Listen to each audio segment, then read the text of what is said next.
mem and dance present. Давай тогда сейчас поговорим про траты. Давай. Самый грустный вопрос среди всех прочих. Траты на жилье, на развлечения и на еду. И, возможно, можно объединить два вопроса с какими-то популярными местами, где отдыхать, где можно кушать и так далее. Свои архивы более-менее примерно сейчас скажу. В июне 23 года мы ездили на 20 дней, снимали квартиру в Сеуле на Airbnb, трехкомнатная квартира, вышла нам по 26 тысяч человека, мы втроем жили, 3 девочки, вот. Какой район? Мапогу. Очень этот мне район понравился чем? Тем, что у нас там рядом был большой рынок и большой магазин. Вот 7-Eleven есть, выручай магазин 24/7, в которых ты можешь все купить, но ассортимент там маленький, а этот магазин он больше, и там больше ассортимент, и уже во второй раз я вообще брала продукты и сама готовила еду дома. Вот, поэтому, а на рынке дешевле уличная еда, ну и вообще там можно сашими купить, там дешевле. Я не скажу, что вот в первой поездке цены практически везде были одинаковыми. Во вторую поездку все изменилось, и я реально прям смотрела. Из-за того, что у нас еще очень сильно другой доллар сейчас. Вот, и мы прям ездили на рынок. На рынке проще, дешевле купить клубнику, потому что клубника там божественная. Транспорт вообще не скажу, сколько уходило. Мы покупали карту, Тимани, ездили на метро, на автобусе. Мне больше всего нравится ездить на автобусе, потому что удобно смотреть. Но на автобусе дороже получается ездить и дольше. Еда, я тоже не скажу, сколько я тратила. В общем, смотрите, вот так. В первую поездку вроде бы я потратила 160 тысяч рублей. Во вторую поездку у нас было 4 человека. А 160 с билетами? Или без? Нет, или это только там? Без билета. Что в эту поездку у нас было 4 человека, 3 взрослых и 1 10-летний ребенок. Вместе мы все потратили 800 тысяч рублей, вместе с билетами, с жильем. Жилье вот во вторую поездку обошлось 130 тысяч. Это был Сеул и Пусан. Тоже мы жили 20 дней. Мы жили в 3 квартирах. В Сеуле мы жили первые 14 дней, потом уехали на неделю в Пусан и еще на 2 дня вернулись в Сеул. Покупала я на цветение вишни. Вот. Цены подрастали, но я все равно нашла, это было, конечно, убогое жилье. Иногда пишут, что на цветение вишни очень дорого снять жилье, но я прям очень даже дешево купила, я считаю, прям такую нашла. Билеты стоили, я купила за 56 тысяч нам троим, и буквально через 2 дня, у нас 4-й, когда присоединился, уже купила за 70. За 2 дня поднялись цены, у него уже билет 70 стоил. Туда-обратно, Москва-Сеул. В том году я ездила, тоже около 50 тысяч на билет отдала туда-обратно. Вот, это такая средняя, можно за 45 даже уехать иногда. Поесть там, вот сам Гёпсаль, 16 тысяч вон на человека. И ты, например, безлимитно ешь. В общем, 13-16 тысяч вон, это такое вот, чтобы поесть мясца. Это в чем в рублях? 1500 где-то. Полторы примерно. Плюс-минус. 1500. Ну, в общем, на 1000 рублей в день, чтобы жить, это в 7-Eleven. Идти и кушать эти онигирки и рамены есть. Да. Вот мои такие расходы. Богатые расходы какие-то. Туристические. Ну, я же не жила там. Студенческие расходы, если ехать туда учиться, это очень грустно. В общем, грустная тема. Я жила в Кашевоне. Это такая комната, там вот буквально типа вот так и до Ирыда. Просто есть кровать и все, и стул. И стол, наверное. Ну, чуть-чуть маленький такой, вот такой возле окна. Там отсутствует отопление. Есть 2 разновидности. Есть кашевоны. В кашевоне есть душ в комнате. Есть кашетель, называется еще один тип. Это тот же кашевон, только без душа, он там общий на этаже. Там есть кухня общая, там всегда кто-то есть, поэтому тяжело туда попасть. Бесплатно там можно взять рамен. Вот. Все вот это вот удовольствие, которое давит на тебя психологически уже после первого месяца, когда там живешь, стоит в месяц 380 тысяч, по-моему, платила. Это, 35-37 тысяч рублей. Как бы. Поэтому все учатся в кофейне до 11 ночи. Да, не только до 11 часов. Потому что такой штуки не поживешь. Такой штуки, зимой особенно, когда нельзя никак прогреть комнату, а на улице холодно, и в Корее ветер же еще сильный, зимой особенно холодный. Там просто невыносимо находиться. Я там, когда оставалась на ночь, на мне было 3 кофты теплых, 2 термобелье, теплые штаны, я еще в шапке периодически тоже ходила, потому что очень холодно, нереально вообще там находиться. Насчет питания есть замечательный способ есть дешево в Корее, это называется сиктан. Там платишь за вход 5 тысяч, по-моему, или 7, сколько мы платили, 5-7 тысяч вон, и у тебя получается такое большое горячее и куча закусок, которые можно брать безлимитно. То есть. Они обычно, кстати говоря, есть при университетах, мы вот в университетскую ходили. Можно даже в какую-то компанию попасть, потому что обычно они там где-то на первых этажах, и там вход свободный. То есть можно зайти, если это не куда-то там в административную часть здания. Вот. То есть вот так вот можно поесть хороший ужин за 7 тысяч вон.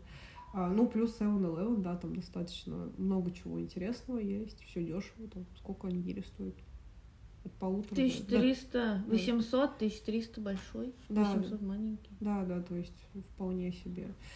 У меня на еду в месяц уходило около 30, по-моему, тысяч. Это с учетом того, что я прям жестко экономила, очень мало ела в Корее. Вот. Зато я привезла 35 альбомов Шайни. Ходить по кафе — это очень дорого, то есть мне все время жаба душила, вот, когда приходила, видела цену в 17 тысяч вон, я такая, нет, 17 тысяч вон. Это жестко. Это нужно для туриста попробовать, это очень вкусно. Это мясо. Да, для туриста, да. Когда один раз пришел, попробовал, сам обязательно. Да, как ты развлекалась? Не знаю. Мы ходили... Куда мы ходили? Мы занимались обычно. Вот мы учились, потом шли заниматься обычно. Так, но мы ездили на Мёндон иногда. Смотрите, я вам могу порекомендовать бесплатное развлечение. Это Корейский музей национальный. Да. Ты была в нем? Да. Хорошее развлечение. Гениальный просто. Я не люблю музеи, но бесплатный, конечно же, надо пойти.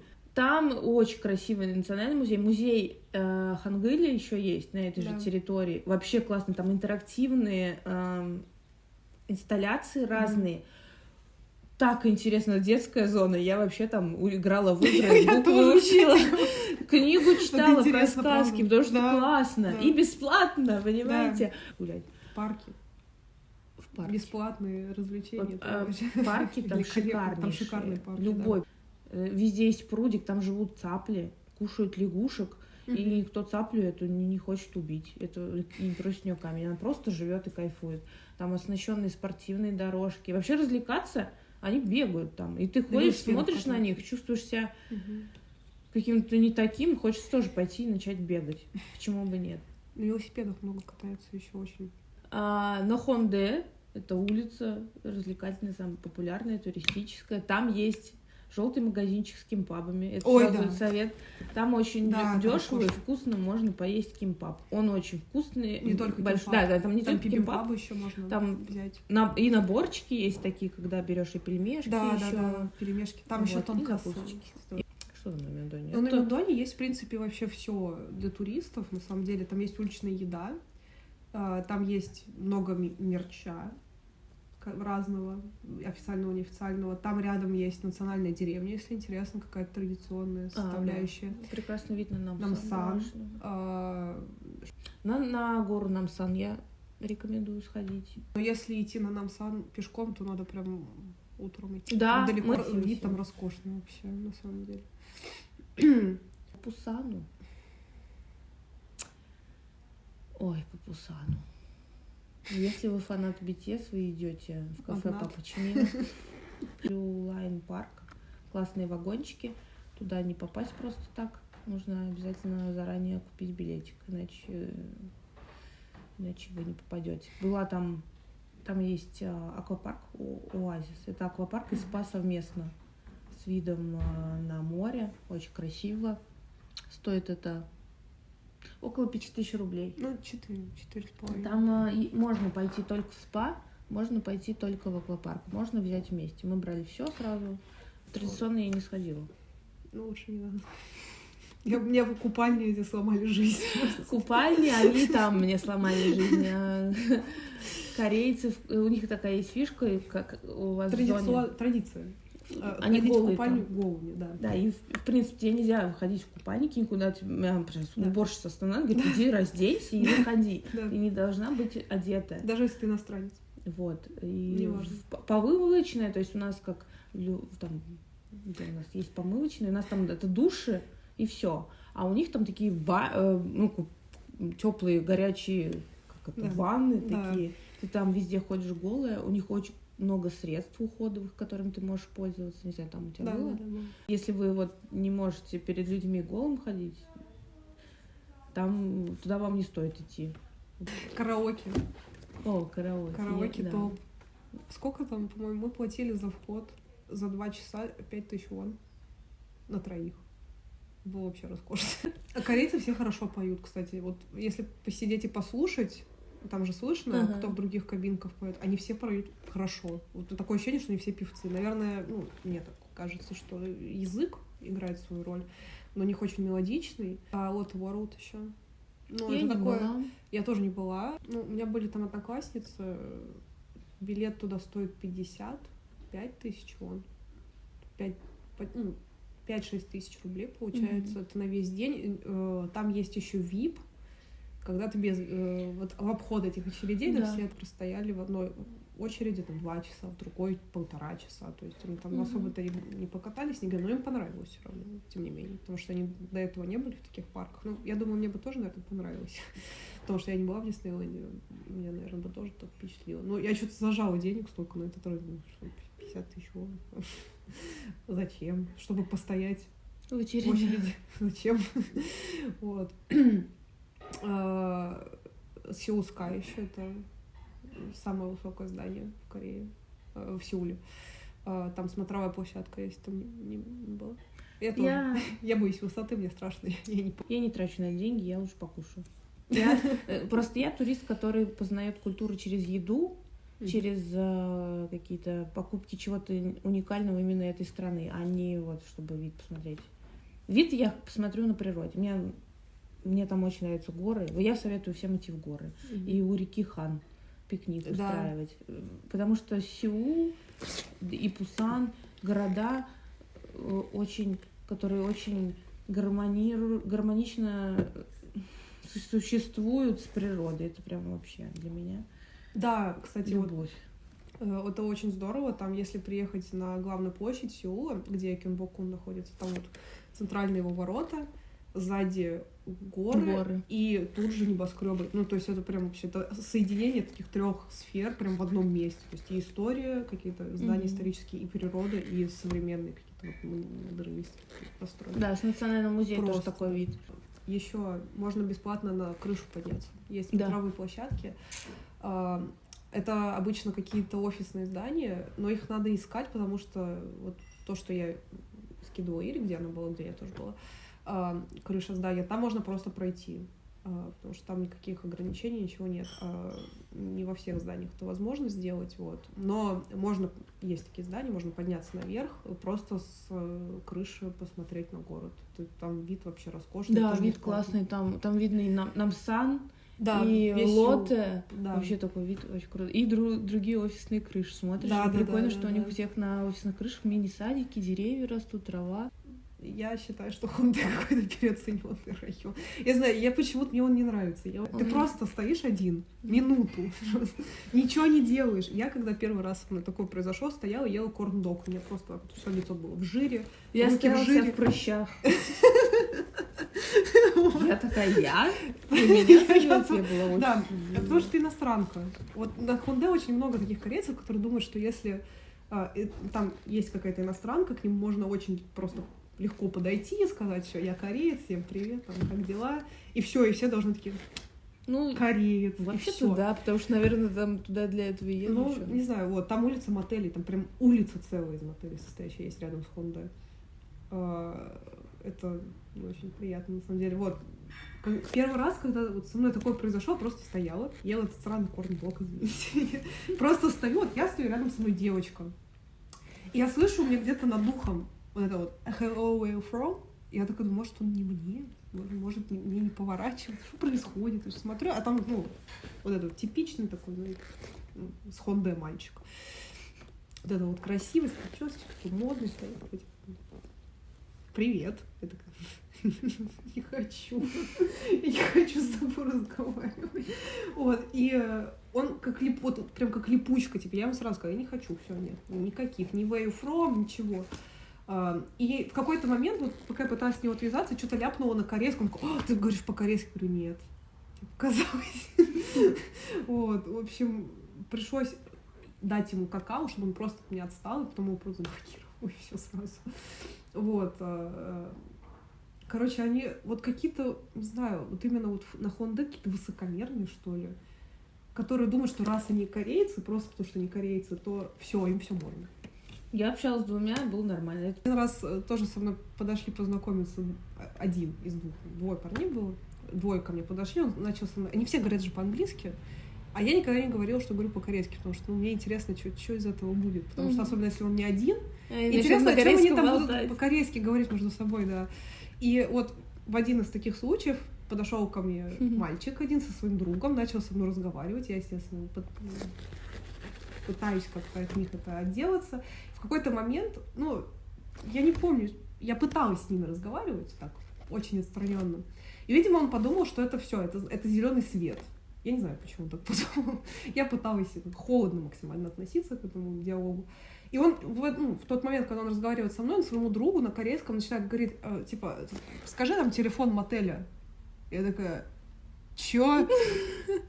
Я ему по-корейски говорю: а ты мотель кому собрался бронировать? И он просто сразу ушел. Моментально, даже ничего не сказали, просто ушли сразу. Окей, ладно, понятно. Мы уже отошли от темы. Мы отошли от темы, да. Какая тема? Какая была развлечение? Мой опыт, значит, что я посетила фесту BTS. Тут карточка, кстати, оттуда. Я поехала на 10-летие дня рождения BTS. Это был такой мега-праздник в Сеуле. Его делали в парке Йойдо. Йойдо. В парке Йойдо. Огромный. А, да? Да. Вау. Весь парк был фиолетового цвета, было куча мерча, раздавалась куча подарков для всех. То есть это свободный вход. Куча интерактивов, выставки, концертные их костюмы были выставлены. Можно было посмотреть. Везде куча очередей было. Вот. И я выиграла еще, если ты официальный фанат BTS, да, ты можешь участвовать в разных розыгрышах. Вот. И я, имея это членство, выиграла встречу с Намджуном. Не личную, конечно. У нас было он и еще 2299 человек. Каких-то там людей непонятных. Опыт нереальный. У нее есть влог. Да, она там плачет. Я разревелась. Мероприятие шикарнейшее вообще. Есть интервью. Да, нас брали интервью. Вообще, когда поехала в Корею, первый раз приехала, я дала 3 интервью там, как будто меня весь Сеул ждал. Так. Вот. И что у меня еще был опыт? Я ходила на концерт тоже еще одного из BTS, Шуги, Август Ди. Я выиграла проходку на этот концерт, тоже так. На саундчек. И саундчек видела. И стояла... Есть фото, есть скриншот. Опыт. И из этого опыта, что я хочу сказать, организация очередей, это я в шоке. Ни в какой стране такого нет. Корейцы создали какую-то нереальную систему. Но я так понимаю, почему они ее создали. Потому что у них вот эта индустрия развита, концертов, именно мероприятий, куда приходит куча людей, и они придумали гениальную систему. У тебя нет живой очереди, у тебя все по номерам. Вас делят на сотки под 100, 200, 300, 400, 500 человек и запускают. И в каждом ряду Я вам вру, я еще на концерте была, Duty Free просто. Family концерт, Duty Free. И там тоже, это был первый концерт, который я посетила, и вот там я познакомилась с системой очередей.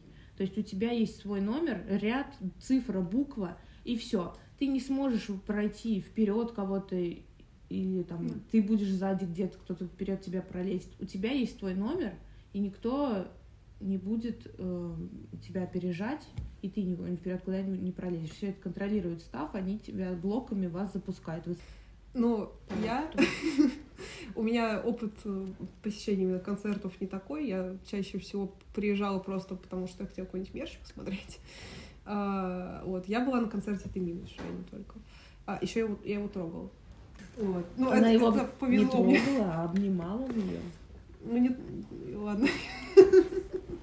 Я могу рассказать. А еще ты Чимину из машины видела? Не только их. У меня там еще одна была история, но про нее никто не знает. Почти.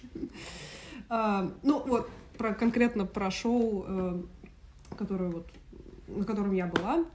Это была отвратительная организация. Просто вот я не могу сказать то же самое, что я довольна посещением именно вот с организационной точки зрения. Ну, тоже это не хайп. Это не хайп. У хайба, правда, организация в разы лучше, потому что я видела, как организован концерт Хайпа. Там нет очередей на мерч вообще, то есть там очень много людей работает, там шопка, туда несколько проходок, то есть вообще идеально.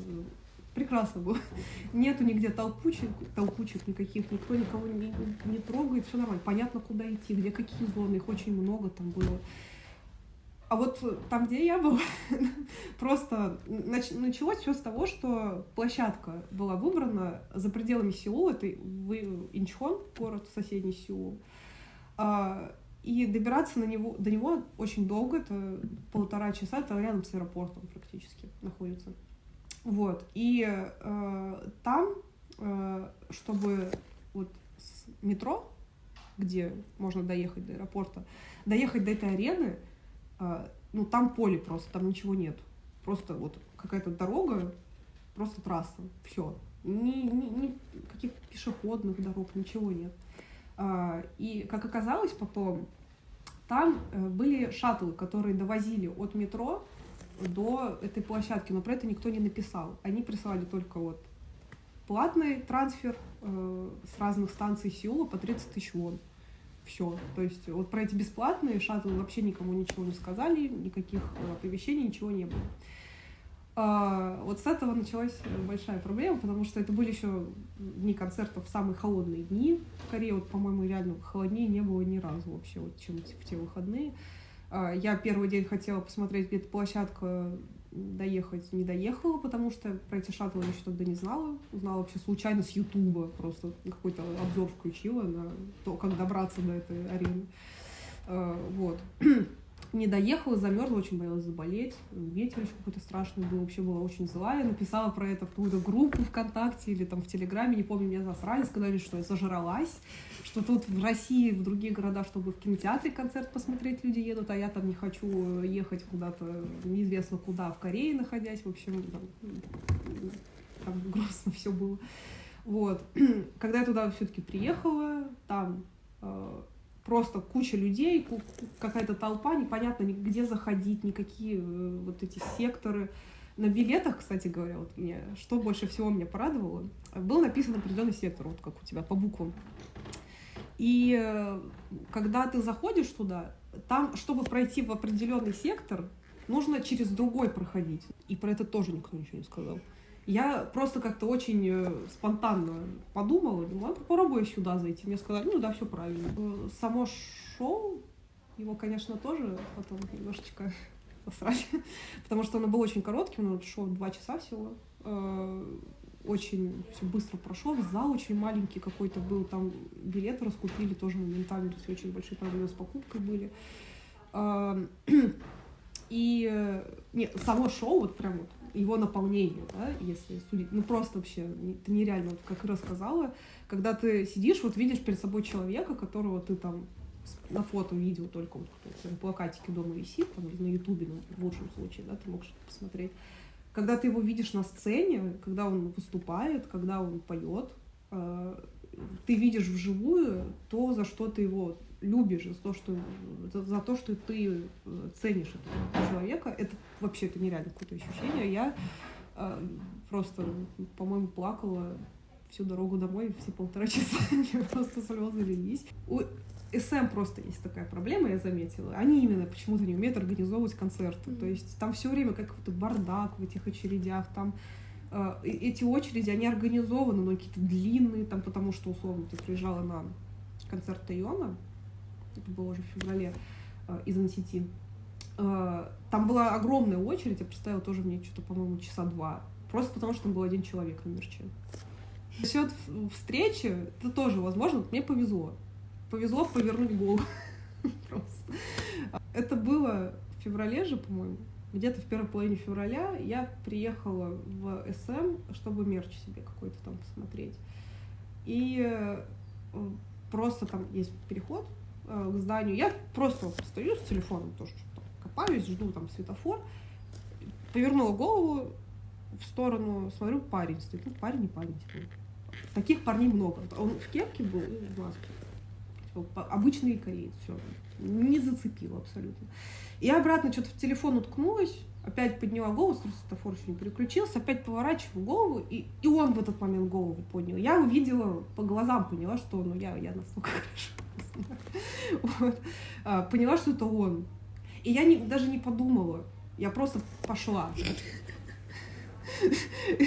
Я не подумала, что я сейчас буду делать. Я такая, нет, он стоит, мне надо это сделать. Он же, зачем он там стоит? Просто так, что, типа, я думала, что буду бояться очень сильно, но нет. Я подхожу, а он увидел, что я к нему подошла, понял, что его узнали, очевидно. Я по глазам поняла, что он расстроился. Мне кажется, да блин, сколько можно. Вот, я вот такая, типа, здрасте, там, говорю, вот, я ваша фанатка, там, знаю вас уже давно, уже 3 года за вами слежу, за группой, вот. И в момент, когда я начала говорить, он снял маску и начал кивать, то есть, это кто знает, кто такой Тымин, он когда внимательно кого-то слушает, он все время вот так вот, типа, типа, что-то такое делает головой. И я поняла, что ему интересно, что я говорю, и я не знаю, мне стало так хорошо, сейчас я все тебе расскажу. Вот, я там что-то какую-то фигню тоже начала говорить, что вот, правда, я на концерте была, мне так очень понравилось, спасибо большое за то, что вот такое шоу организовали, это очень все клево, и вот я вот так вот стояла, у меня его карта была под чехлом. Я еще так держала телефон, чтобы он видел, что я его не снимаю, потому что я боялась, что его спугну. Вот. И он увидел, что у меня карта его под чехлом лежит, и такой, типа, сказал мне... Надо было снимать. Да я в шоке была, какой снимать. Я не верила, что вообще, что это просто со мной происходит вот в данный момент. И я не хотела, неловко ему будет как-то, скорее всего, если я подойду. С телефоном. Вот. И он увидел, что у меня карта лежит под чехлом, сказал мне, давай, достань, я тебе распишусь. Он расписался, у меня, слава богу, с собой было что-то с универа, ручка какая-то. Блин, у меня вот бы в такой ситуации ручки даже не было. Да я просто я приехала, у меня шопер был университет. Это просто он для тебя стоял реально. Вот, и...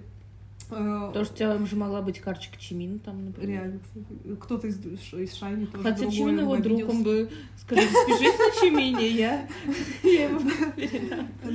Да, возможно. Вот.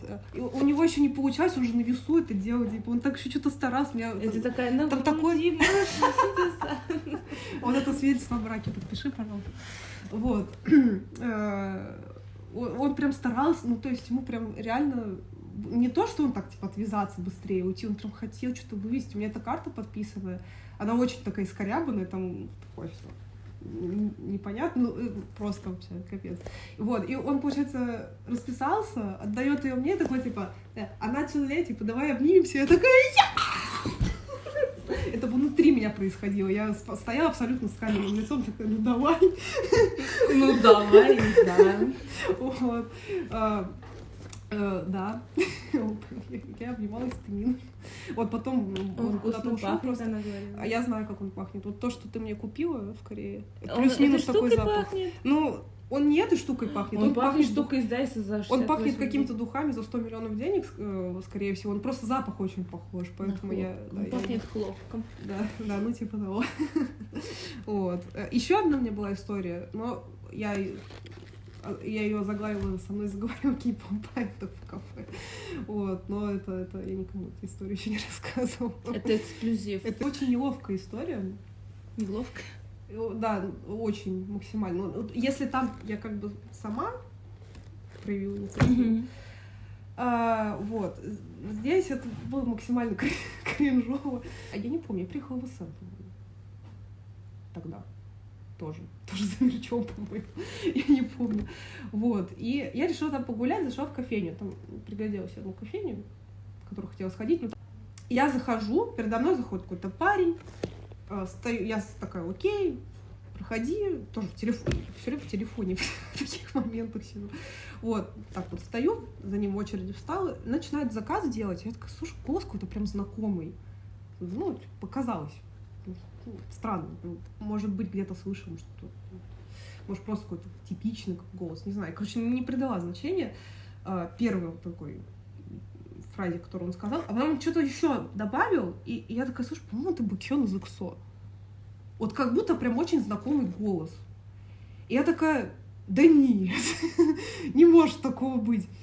И, ну, если даже это... у меня, чтобы вот опять же для понимания, в тот день было 2 его карты, висело на шопере, его и его собаки.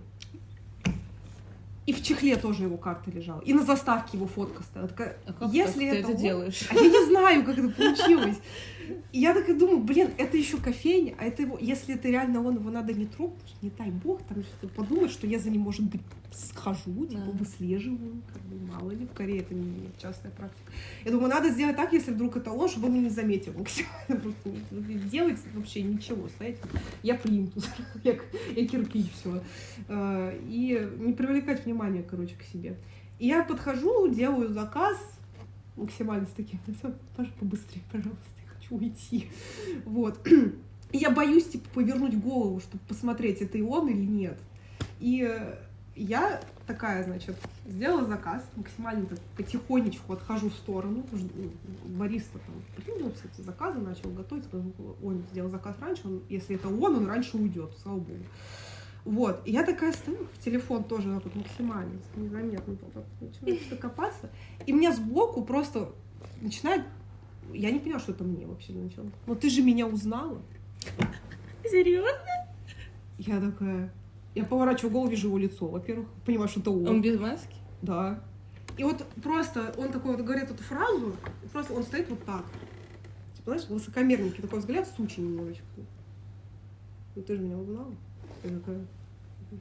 Что? Это мне? Сумку надо строить. Карточки выкидывают. Это не мое вообще. Вот, он такой, ну, типа, так вот продолжает сказать. Но я же вижу, типа. Я просто не понимаю, что мне говорить в этой ситуации. Сказать нет я не могу, потому что это странно будет, если я скажу нет. Такая, да, вы Чонгук? Кстати, для меня загадка, зачем он вообще со мной заговорил. Он бы сбежал быстрее, вдруг я совсем какая-то кончена. Нет же, что-то вот понадобилось. Я такая, ну, видимо, ладно, придется что-то сказать. Я говорю, ну, да. Вы на корейском, да? Да. Я ему говорю, типа, да. Вас я тоже знаю, там, ой, я с Тэмином обнимал, что ты мне тут узнала? Да он просто, нет, он просто так вот неожиданно это сделал, что я не знала, как себя вести вообще в этой ситуации.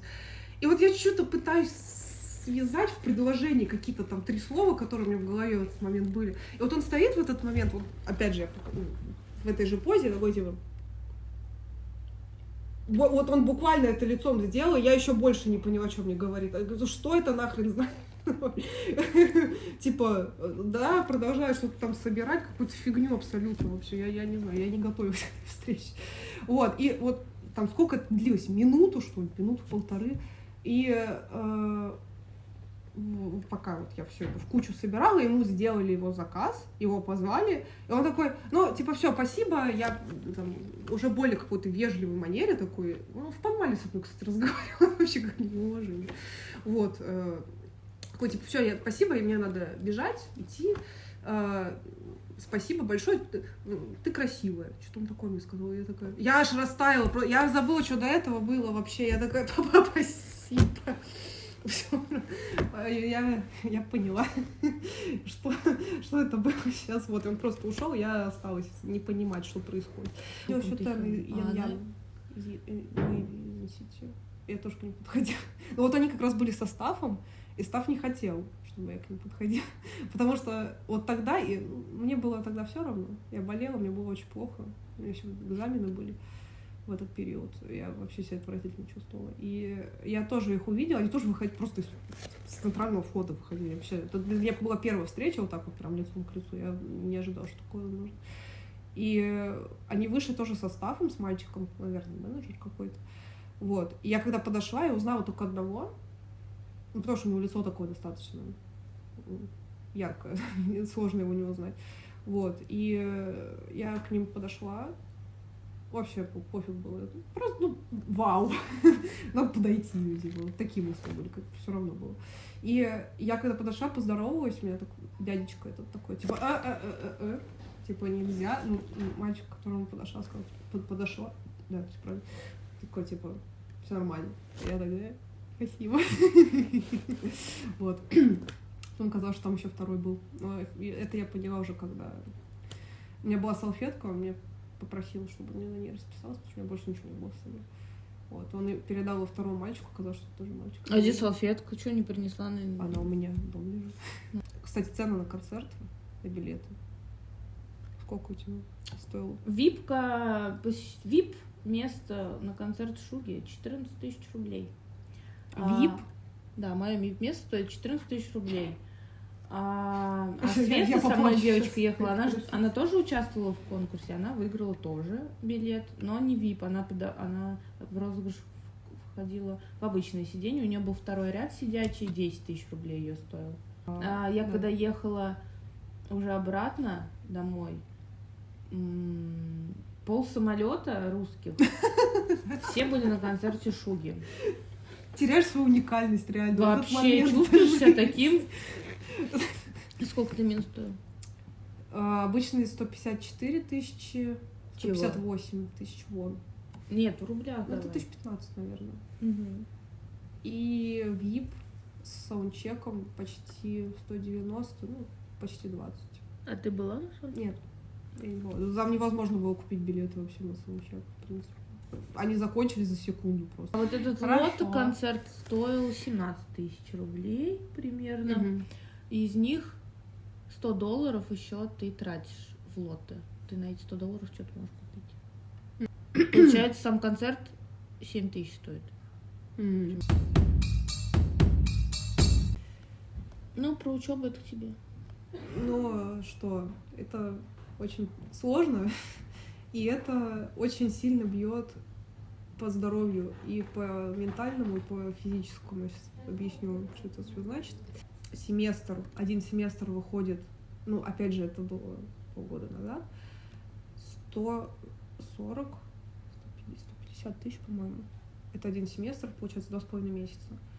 Общежитие дается на 2,5 месяца, то есть, если это не один семестр... Ты в рублях говоришь? Или... Да, в рублях.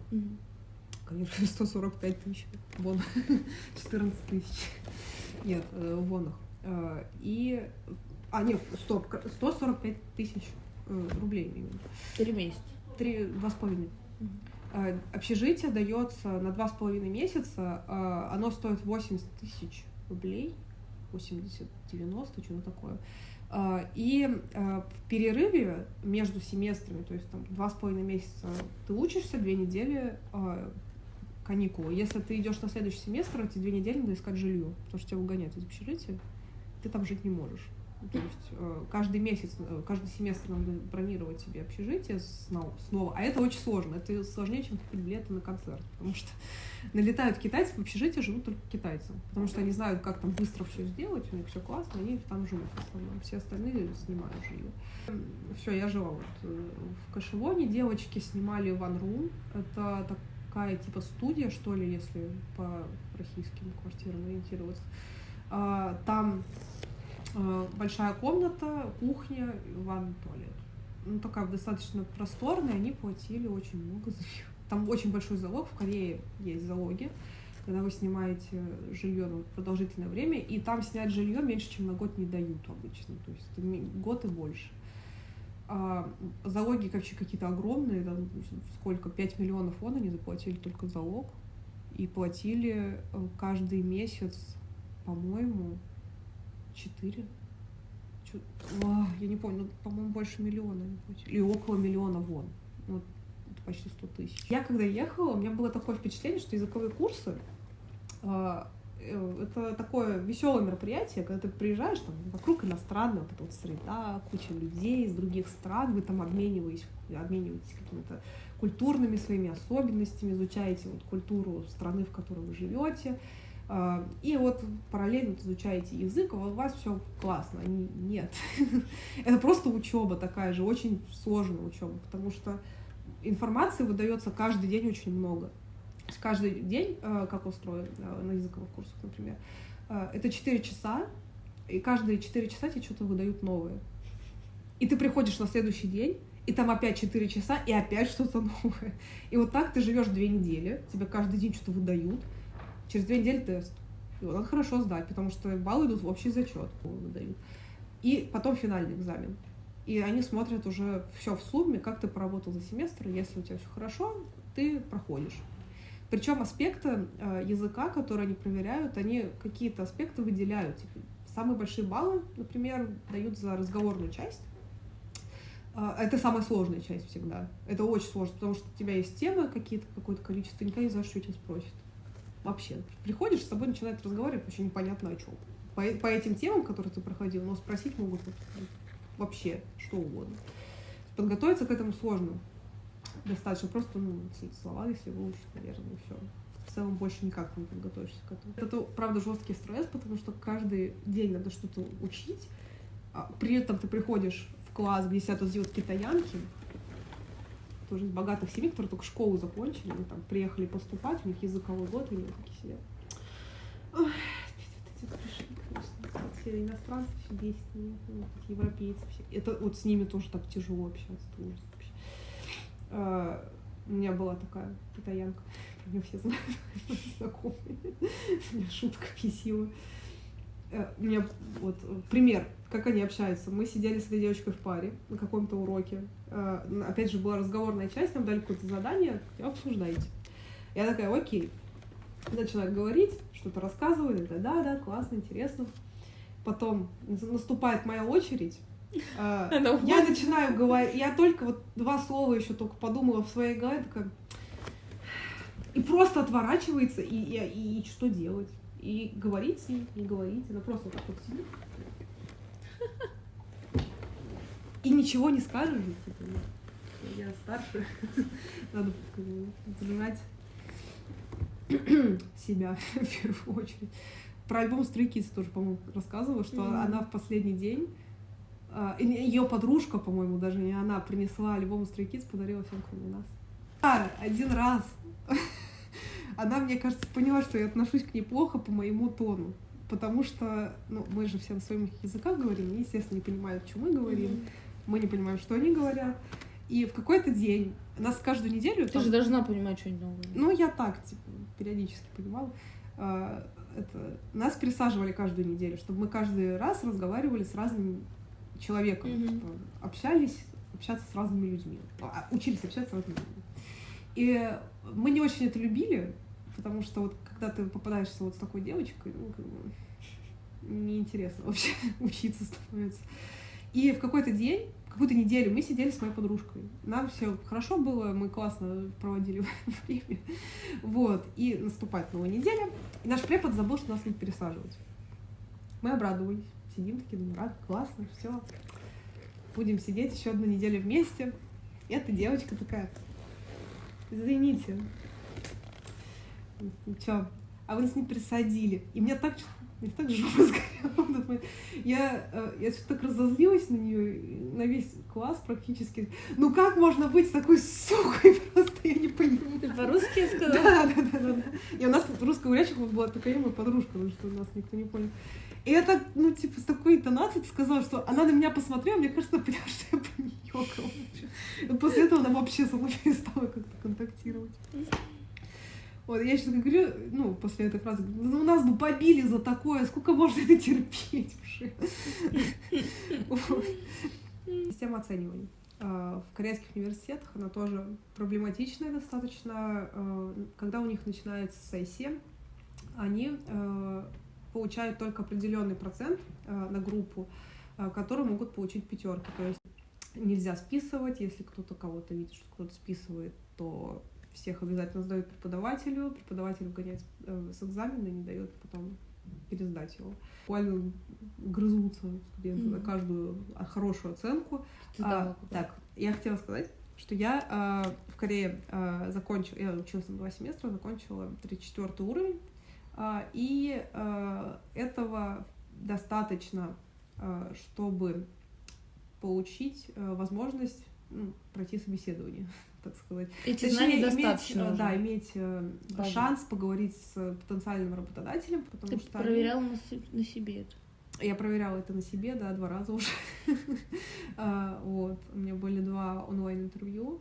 Ну, на самом деле, я сейчас думаю, еще будет одна возможность такая у меня. Еще одно интервью пройти, но я прохожу их чисто так, потому что это прикольно. А ты не записываешь на видео, как проходишь? Да какой там записывать на видео? Запиши, поставь вот так в сторону камеру и снимай. Я когда первый раз... Классный архив. Там я не хочу смотреть. Я когда первый раз проходила интервью, я так тряслась в агентство как раз вот Букхёна из ЭКСО, чтобы сказать ему, прийти к нему на работу, сказать, ну, теперь ты меня узнал. Надеюсь. Вот. Мне надо было что-то сказать. У них, получается, там он гендиректор, еще есть 2 его, ну, тоже из ЭКСО, 2 мальчика, они соучредители. И что-то мне надо было про одного из них сказать, я забыла его фамилию. Вот мне прям она вылетела из головы. И я вот начала говорить предложение, и у меня в голове вот пробел между этой фамилией и текстом дальше. Я не знаю, что делать вообще. Я сейчас скажу какую-нибудь фигню, мне вообще сразу откроют, скажут, все, до свидания. Я просто наугад сказала фамилию Ким, это прокатило, потому что я была права. До свидания. В общем, при собеседовании нужно иметь 4-й уровень, знать имена всех директоров и знать свой тип личности. MBTI обязательно знать, скорее всего, он спросит. Потому что любой кореец в первую очередь спрашивает возраст и MBTI, когда ты с ним знакомишься.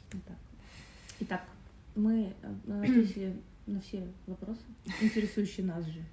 Но если у вас есть вопросы, в комментарии напишите. По итогу делаем выводы. Ты бы поехал в Корею еще раз? Как турист поехала бы, да, потому что как туристу там, ну, для туристов там все идеально, там все условия есть, городская среда очень удобная, и каждые 3 метра кофейни, кафе разные, с разной традиционной кухней корейской, и если у тебя есть время, ты можешь там поездить по всяким ивентам вот этим, если кей-поп интересен. И когда я была там как турист, последние 1,5 недели моего пребывания в Корее, это было самое счастливое время моего пребывания вообще в этой стране, поэтому да, я поехала бы вот чисто там на пару недель отдохнуть. А ты? Я бы тоже поехала. Ну вот увидела Корею, и хочется мне в нее возвращаться. У меня пока только хороший опыт. На этом не была зимой, я не мерзла, не училась, и поэтому не знаю. Пока у меня все комфортно и хорошо с Кореей. Она мне очень нравится. Я бы очень хотела побольше побыть в таких местах, глубинках, где больше природы, в деревне, подальше от цивилизации. В общем, очень люблю культуру, еду, смотреть, просто наблюдать за людьми, как они живут. Вот. Советуем вам, конечно же, тоже поехать, если вы об этом мечтаете. Блин, нету того, чего бы мы не смогли исполнить в своих мечтах. Вот. Всем спасибо за просмотр. И езжайте в Корею, смотрите наш канал. Надеемся, мы вам были полезны. Всем пока. Пока-пока.